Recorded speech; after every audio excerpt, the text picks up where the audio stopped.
I'd like to introduce our next panel. We're going to bring to the stage, the State Broadband Officers. So State Broadband Officers play an integral role in executing how the funding and other federal and state programs are leveraged to ensure that no one is left behind. Please give a huge Fiber Connect welcome to the moderator of this panel, Marcus Moffett, and panelists Bree, Maki, Glen, Howie, Angie Bailey, and Joseph Lee.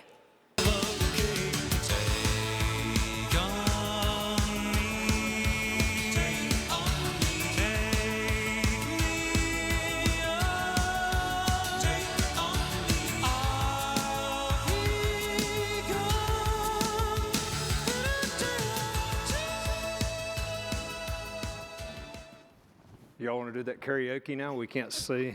No. We debated whether to do that. We are in Nashville. Good morning, everybody. Seriously?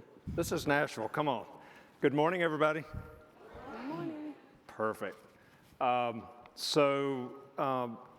we get started this morning, I just want to wish everybody a good morning, and I'm super fortunate to be joined on stage by Bree Maki from the great state of Minnesota, Joseph Lee from Kansas, Glen Howie from Arkansas, and Angie Bailey from North Carolina. And we're here to learn from their experience of putting it on the line every day, as I heard from Bree and Glen. I think this morning they're doing everything they can do that's within their control. We'll hear some things that are out of their control this morning, but I feel like we're at least headed in the right direction. It's kind of wait and see, but we want to learn from their experience as to how they're making sure that in their respective states, you have internet connectivity, you have digital access, you have access to computers, and then also that there's funding models in place to make sure that people have affordable access to broadband. So with that, we're going to get started. And Bree, if you want to talk about yourself just a little bit, you're certainly welcome to do that, but I'll start with you with the first question, which is when you think about addressing the digital equity gap, and I'll ask all of you to address this one.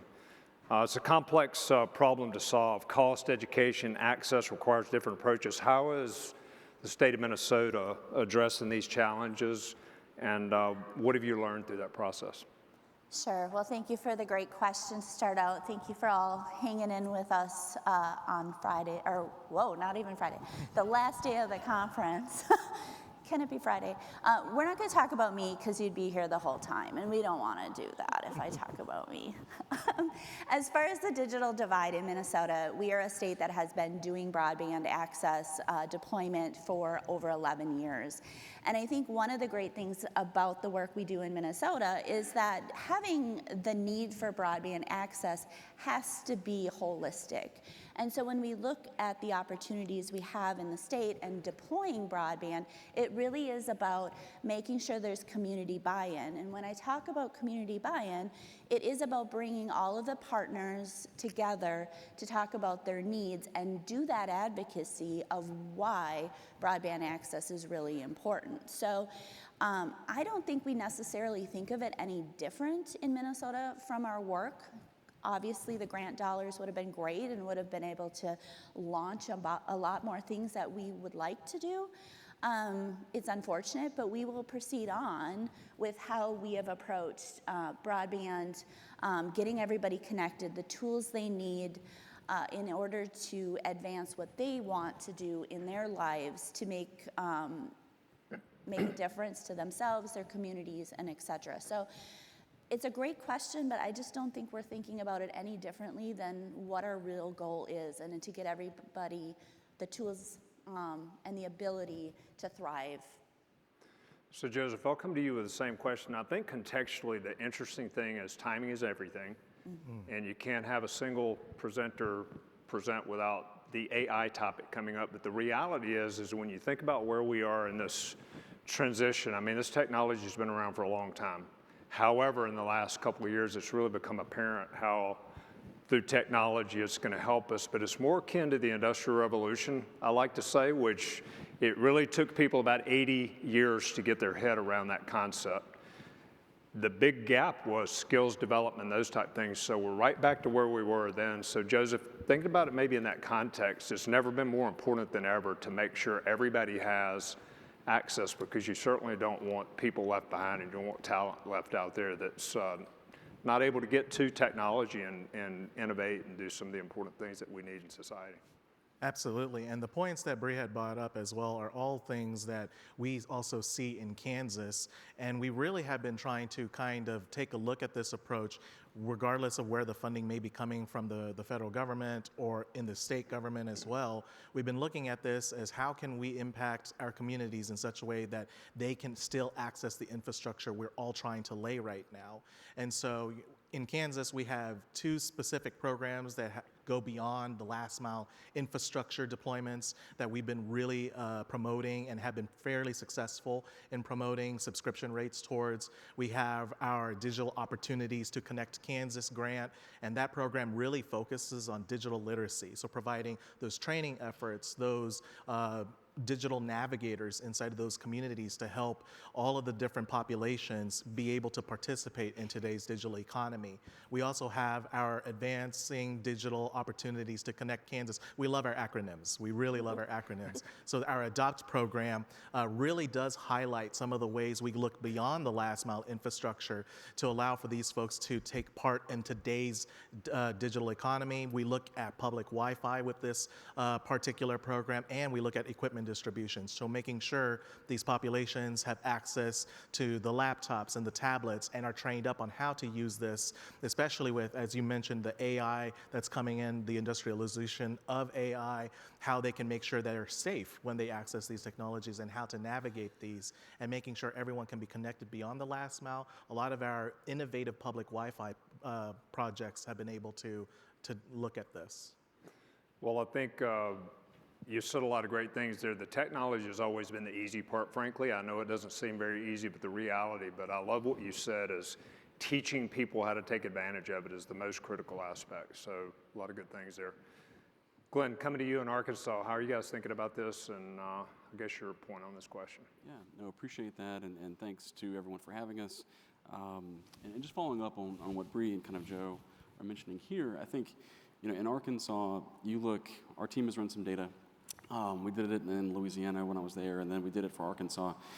If you look at the traditional working age bracket of 18 to 64, we would estimate Arkansas is a state of about 3 million folks, right?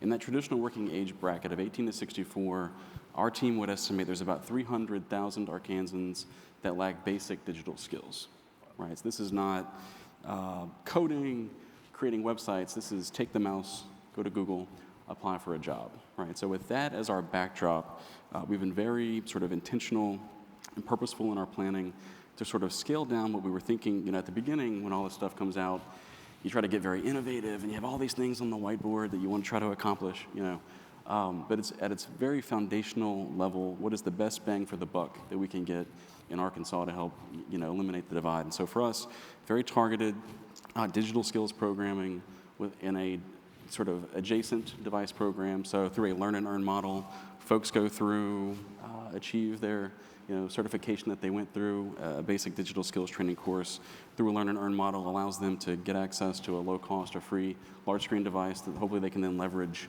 what they do moving forward. That's what we were going to roll out through procurement kind of right as things took a turn on the, how I have phrased it, as a discontinuation of that particular funding source for those programs. We're actively evaluating alternative funding sources. Hopefully we can roll it into the BEAD program.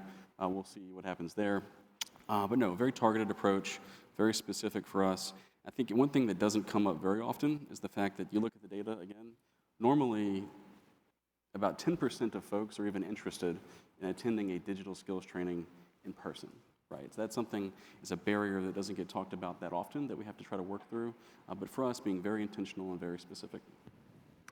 So I love the fact that you brought that 45 million gap down to your specific state. Being a native Mississippian, I can relate, but I think the thing to really think about is out of that 300,000, one of my favorite shows is I think Ratatouille, where it says everybody can't be a chef, but a chef can come from anywhere.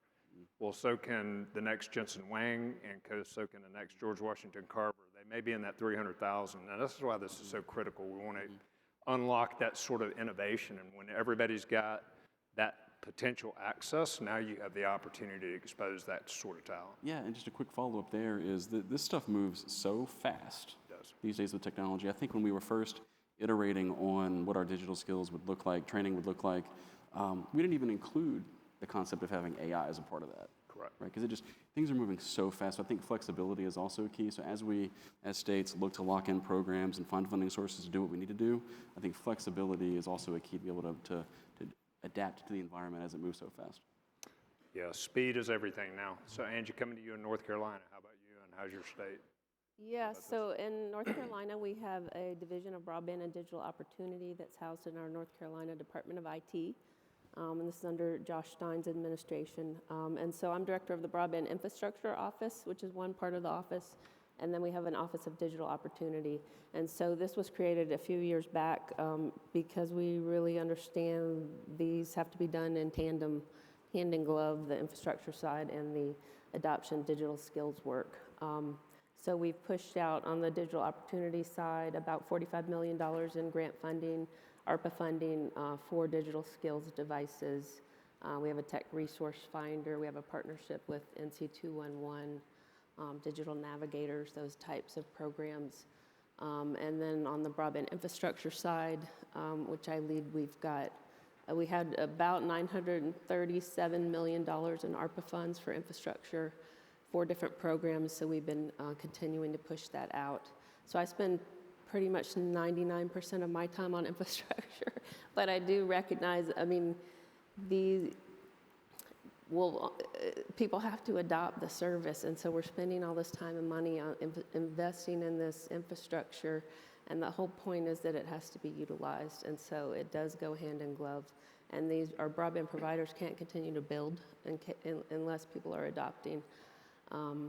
And then just the disadvantage of not being online is just growing exponentially. So measuring those outcomes is super important. I mean, here at Cisco, we've had the network academies around for 20 plus years. We've trained over 20 million students, and the goal is the same as how do you make sure that people have at least what they need to work on this stuff that you're deploying. So really good. So question number 2, Joseph, I'm going to come to you first. So just to call out the elephant in the room, everyone's involved in BEAD.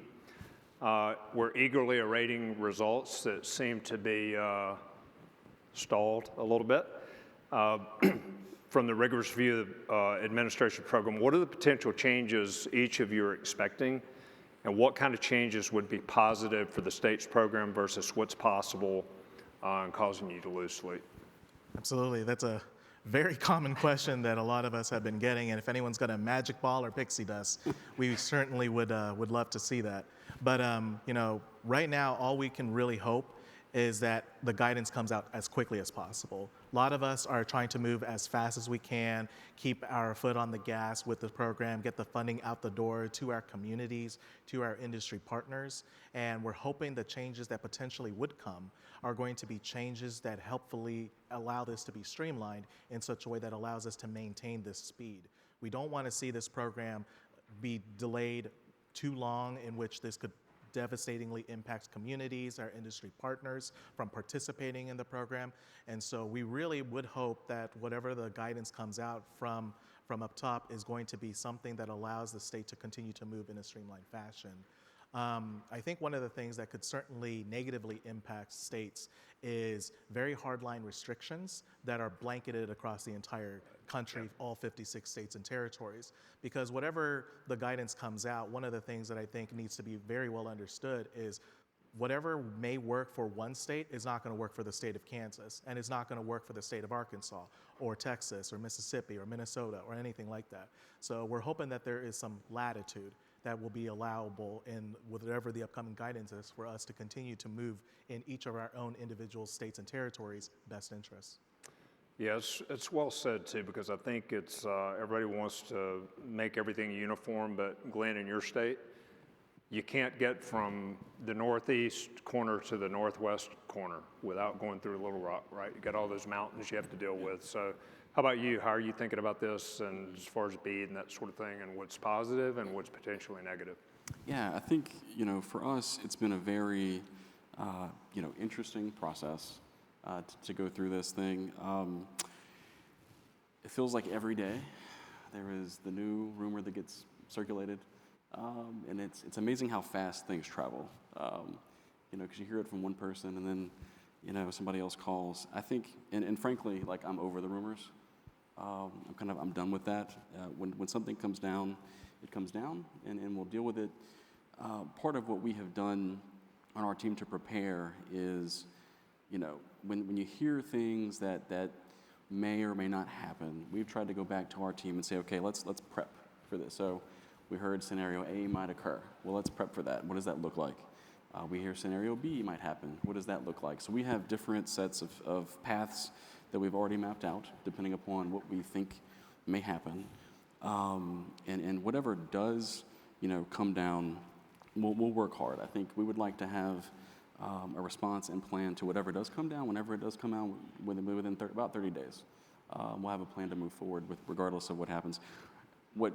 So from a pro perspective, what would be good? I think, look, anything they want to do from an execution standpoint can be handled within grant agreements, right? There's no need to go back and redo anything from a regulatory requirement standpoint. I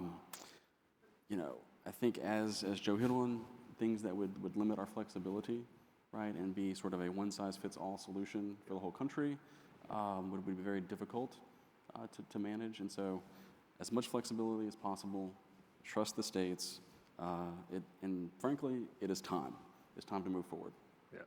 So as we're advocating for you in different areas on the Hill, wherever it's that uniqueness, and making sure that the policymakers understand that one size doesn't fit all. Correct. I think we said I just finished a book called Conquering Chaos by Admiral William McRaven, and it's a great book, and he talks about exactly what you said, a plan A, a plan B, and a plan C, and rigorously practice all three of those, and then whatever happens, you're gonna be ready. So Bree, over to you in Minnesota, how are you looking at BEAD, and then the positives and the negatives? Sure. So I think all of us on the stage, we spent a lot of time creating a plan, and at least for Minnesota, we were trying to be very proactive because of the history and the knowledge that we have in the state. So as we developed the plan, we asked a lot of tough questions, tried to be very proactive on what we thought based on data, based on history and knowledge of how this will work. At this point, we have to just be reactive. We've done the advocacy. We have the relationships and partnerships with our internet service providers, our communities, our elected officials. We just don't know. And so we are, at least myself, trying to stay really positive. And when it gets to that point, we can make a lot of assumptions. But we're just going to have to be reactive at that time and do the best we can for the state with what we have in front of us, and make adjustments if we need to. We all did the plan. We may not all be in love with our plan, but we like our plan, and we can move forward with our plan and be very successful. My hope would be that we are allowed to do so, and again, the flexibility that every state has. But certainly, my biggest concern is cooling off the voluntary grantees that apply for these programs in participating, because I don't know, none of you probably put fiber in the ground. I've spliced fiber, I've seen it, but that's not my job. So it is really important to remember the relationships with our internet service providers and how we make sure we are open, honest, and communicate with all of them as we move forward. So unfortunately, as a type A, I'm gonna have to be reactive on this one and do our very best. Got it. So Angie, sounds like we're in wait and see mode. How are you doing with this? Well, North Carolina is in a bit of a different spot because we've had so much ARPA funding. We've been pushing that out. So we've done our BEAD challenge, our pre-qualification, but we've not actually launched sub-grantee selection. So just to say, for all the states that have already run that, I totally understand that y'all are in a very different space. I would say my interest in the new guidance is timing. So how much time are states going to be allowed to kind of transition their plans? I mean, I think the great thing about BEAD is that we now have state broadband offices across the country that are well-versed in this space, and we have experts across the country, which we may not have had in every state before. And so I'm curious, when that guidance comes out, will it be that, I mean, are there states that are gonna push back, kind of political advocacy, or are there gonna be legal challenges, or are we all just gonna dig in and implement? And I think there's just a lot of unknowns.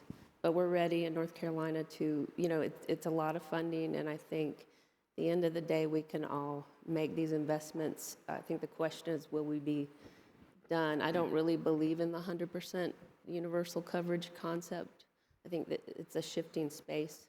But we just have to make sure that with all this funding that it's invested in the best way possible. Great. So I'm going to get a little bit more specific, Glen, coming to Arkansas. So you've announced the completion of all 3 rounds of your subgrantee selection process with some impressive results on both coverage and cost. So you've talked a lot about your program being market-driven. Could you expand on that and give us some specifics about how you've made the program friendlier for participants? Yeah, no, really good question. I think, first of all, correct, we wrapped up our 3rd and final competitive bidding round back on April 23rd. So through our 3 rounds, we've covered 99% of our locations, about $7,000 or so dollars per. We have about 84,000 locations in the BEAD program in Arkansas, so about $7,000 average grant request per location. 99% of locations covered. We had 5.3 average bids per location in Arkansas. 48 pre-registrants, right? 29 from state, 19 out of state. We did everything possible. We were very purposeful in making it what we've, as you've described, a market-driven process. From the very beginning, everything that we did was to drive competition. From the way that we designed our footprints at the CBG level, allowing providers to come in and design their project footprints in any ways that made sense for them, from a financial modeling perspective, from a facilities perspective, leaning all the way in on any option we had as far as going the fixed amount subaward route, making it very advantageous to investment and competition, and allowing the market to tell you what technology is appropriate for what location at a reasonable cost, right? Leaning into that, again, from the provider standpoint, per capita, probably we think the highest competition in the country, letting the market drive your decisions, because the market will flush out your more expensive locations, right? I think we have 89% of our locations are fiber projects. The other 11%, well, we got to wrap the last 1%, but the 11% is a mix of obviously cable, fixed wireless, and LEO for us. And so great results across the board, leaning into every option we could to drive competition in the state up, from A to Z. It's been data's been really good. Awesome. For the technology providers in the room, I think the strong merit to what you said is follow the market and do the right thing, again, for the local constituents that are consuming it based on their needs and opportunity. So, Bree, coming to you in Minnesota, one underappreciated aspect of BEAD is we talked about a little bit before, it varies from state to state versus previous funds like RDOF. Is ground zero for one of the big RDOF defaults, which was no fault of your own. How's that impacted your approach to subsequent programs like ARPA and BEAD? Yeah, so we all love that 4-letter word, don't we? I did ask permission before I asked her that question. It's true. So the fortunate thing with Minnesota is our RDOF defaults happen very early on. And though we had 3 providers with 75% of the locations in Minnesota default, it was very early on. And so we have been able to account for those in BEAD, in our border-to-border grant programs, do the intensive mapping location and be able to include that. So on a positive note, we are able to account for them. But I think the key here is because it is the lowest bid does not make it the best bid. That's where community support, which Minnesota leans on a lot. We're not going to put a provider in a community that they don't want because then there's no take rate. All the things, but also making sure they have the financial backings to be able to do the work that they have signed up to do. So I think having a more intensive process for making those awards, and again, we try to model our programs based on the statutory language, based on the history we have.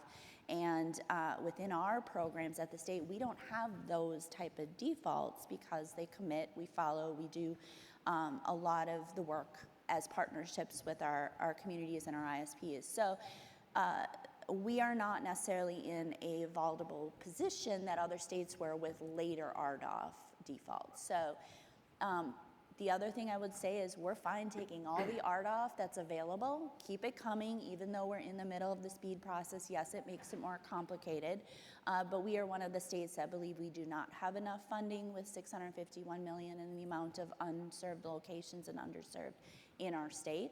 So we're happy to get any additional resources we can, but also hope that with some of the guidance coming and some conversations with NTIA that we're really able to make sure that every location has one good provider and not overuse funding that could be stretched out and really make a bigger impact. Yeah, I love what you said about the low bid. I mean, you got to focus on the requirements, not just the cost, but clearly there's a balance between both. But the requirements, if they're not met with that low bid, you're putting yourself in a bad spot. So Angie, North Carolina, have you taken a very purposeful approach to sequencing? You'd mentioned it earlier, the broadband starting with the substantial ARPA investments before moving on BEAD. As a result of the state being one of the later states to activate, how's that played out? You talked about it a little bit, and what have you learned that could benefit others? Well, right now it's worked really well for us. No, so North Carolina, we have the second largest rural population in the country. So not just rural areas, but people in these rural areas. And so we've actually had a state broadband effort since 2001. So I think that our state legislature and our governor, their decision to put $1 billion of ARPA funds into broadband, I mean, those are the types of, that came out of years of focus on broadband and rural economic development. And that's really important. So I just would say that with BEAD, it's a lot of money. And, we have a $1.5 billion allocation in North Carolina. But it is one program. And we've got, other programs from NTIA. We've got FCC. We've got USDA. And so just don't lose sight of the fact that I don't think this is a one-time thing. And it's not to dismiss. I mean, BEAD, again, is very important. A lot of funding. But it's, again, I know I just said this, but I don't think it's a static space. And we're looking at, after BEAD, what about locations that aren't in our BEAD approved locations? We've submitted about 40,000 fabric challenges in the past few years. So what about these additional locations that are being identified, or if you have a disaster and no locations are removed? We have additional middle mile needs out west because of our Hurricane Helene disaster last fall. So it's a shifting space. I would just say we're ready for BEAD. We're ready to see the guidance. But again, the space keeps shifting, and we're ready. We're prepared. That's great. Within Cisco, that's one of the things. I worked in the public sector part of our organization for about 12 years, and funding is obviously super critical. And now at the Americas level, we've raised that funding office up to your point, to that level, to look at all aspects of funding, whether you're E-rate or it's BEAD or you name it, because everybody's trying to solve this technology challenge with a different bucket of money. I think looking at it collectively is the right way to get it done. All right, we've got 5 minutes left. Our timing is perfect. Joseph, so you're going to bring us home from Kansas. You got one of the early waves of BEAD. Your state's program has made some innovative choices, like your approach to using school districts for project areas. What can you share about what you've learned so far as an early mover that could help other folks in the audience that may be in the same position? Absolutely. Feedback has been really critical to us really getting BEAD to the home stretch. And so, like you had mentioned about the school districts, some of the feedback we had gotten on our school districts in such a ways that we designed our project funding areas, we were able to augment some of that feedback to allow for us to modify that and allow it to also follow naturally and man-made barriers, which allowed us to create 403 project funding areas across the state. Is any process perfect? No, But I think we got really close to focusing on what was most important to us at the time, which was making sure that the project funding areas we were looking at were trying to focus on those communities of interest, so that when we were making these awards out for these particular projects, these were in these particular communities of interest. And throughout the entire program, what we have continued to learn is the necessary needs to continue to receive the feedback that we can to kind of streamline our volume 2 and allow us to make it as friendly as we can with industry, while also following the current guidance and the rules that we've been in. As we headed towards the final proposal, we were pretty happy with the results in our preliminary first round. We had over 200 applications that we had received, and we're pretty optimistic that our technology spread among those 200 applications will mirror or be very similar to what we stated in our volume 2, which was around 75% split in fiber and a 30% in wireless technologies as our BEAD solutions. And so with all of this preliminary data that we've gotten, we've also been able to use it to augment some of our other projects that we've been working on. So we're wrapping up our capital projects fund, and we're really excited to take some of the lessons learned in our CPF programs and have applied it to our BEAD program as well. So other ways we've been trying to augment BEAD is learning what we have in some of our other projects. We have a state broadband infrastructure program, our broadband acceleration grant, which is also another last mile project that we've been using to continue to help us build this particular BEAD plan. And what we've really come to realize is, and this comes to no surprise to anyone, that continual working with the communities, the industry partners, is critical to this program, because we can't do this work without the involvement and the feedback of our communities and industry partners.